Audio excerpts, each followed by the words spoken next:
अऊज़ु बिल्लाहि मिनश्शैतानिर्रजीम बिस्मिल्लाहिर्रहमानिर्रहीम अल्लाहुम्मा सल्लि अला सय्यिदिना मुहम्मदिन व अला आलि सय्यिदिना मुहम्मदिन व बारिक वसल्लिम वसल्ली अलैहि। अस्सलाम वालेकुम माय यूट्यूब फैमिली, कैसे हैं आप सब लोग? ठीक ठाक हैं, खैरियत से हैं? उम्मीद करती हूँ सब लोग ठीक होंगे। अल्लाह पाक आप सबको अपने हिफ्ज़ व अमान में रखे। जी जनाब, तो बहुत ही मज़ेदार फुल चिकन जो है वो स्टीम बनने जा रहा है। स्टीमर में मैं इसको बनाऊंगी स्टीम रोस्ट। आप सबसे पहले चिकन को धो के साफ़ सुथरा करके अच्छे तरीके से आपने रख लेना है। अगर कोई थोड़ा बहुत वेट है तो आपने इस तरह टिश्यूज़ के साथ इसको बिल्कुल, या किचन टॉवल के साथ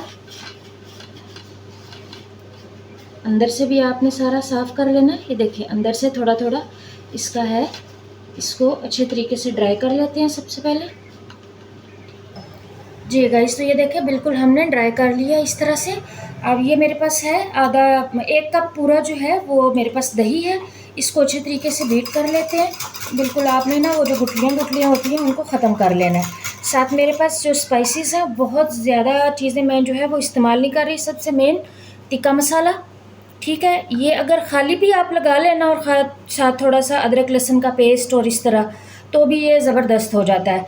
टिक्का मसाला है, हल्दी पाउडर है, मैं इसमें आर्टिफिशियल कलर जो है वो यूज़ नहीं कर रही। नमक, गरम मसाला और ज़ीरा पाउडर है, ये खुश्क धनिया पाउडर है, और ये मेरे पास चाट मसाला है। इन सब चीज़ों को इधर इकट्ठा कर लेते हैं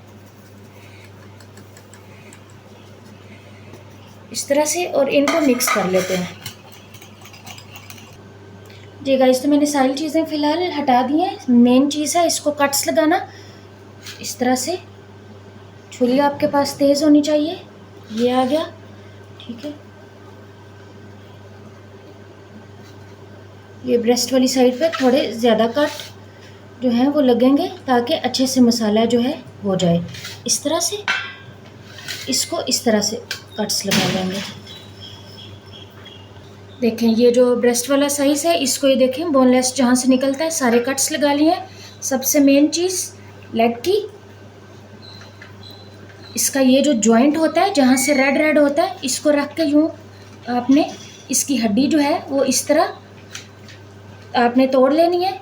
इधर से कट लगा लेना यूँ, दूसरी तरफ से भी हम इस तरह ही लगा लेते हैं।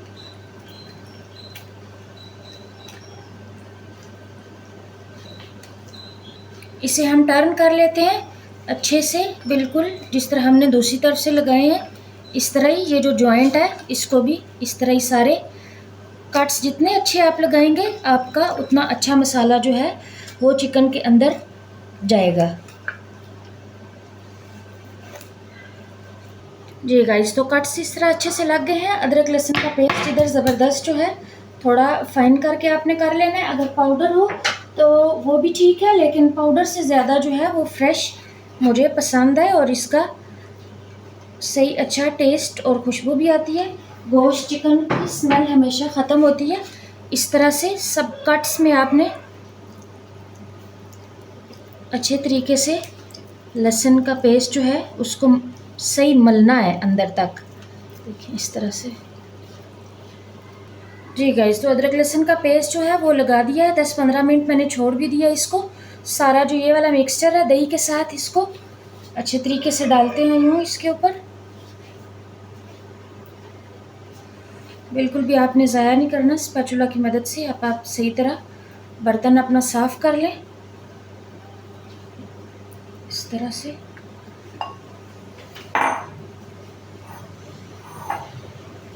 अब हाथों की मदद से ये जो कट्स है ना, इस तरह इनके अंदर आपने अच्छे तरीके से लगा देना है।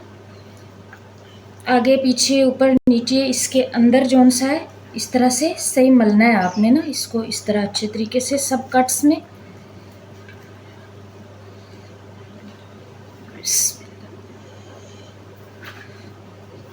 इसको आप इस तरह करके ना मैरिनेट करके 2 घंटे के बाद आप ज़िप लॉक बैग में या किसी बैग में डाल के फ्रीज़ भी कर सकते हैं। जब स्टीम करना हो तब आप निकाल लें, ओवरनाइट रख लें। आपने किसी दावत या पार्टी वगैरह में बनाना हो, आज मेरी बेटी की बर्थडे है, उसको बहुत पसंद है, मैं उसके लिए बना रही हूँ उसका। जी गाइस, तो मैंने एक ये बर्तन खुला सा लिया है जिसमें हम आटा गूंथते हैं, परात या तरामी जो भी आप इसको कहते हैं। इसमें फॉइल शीट इस तरह से इस चिकन को मैं डालती हूँ।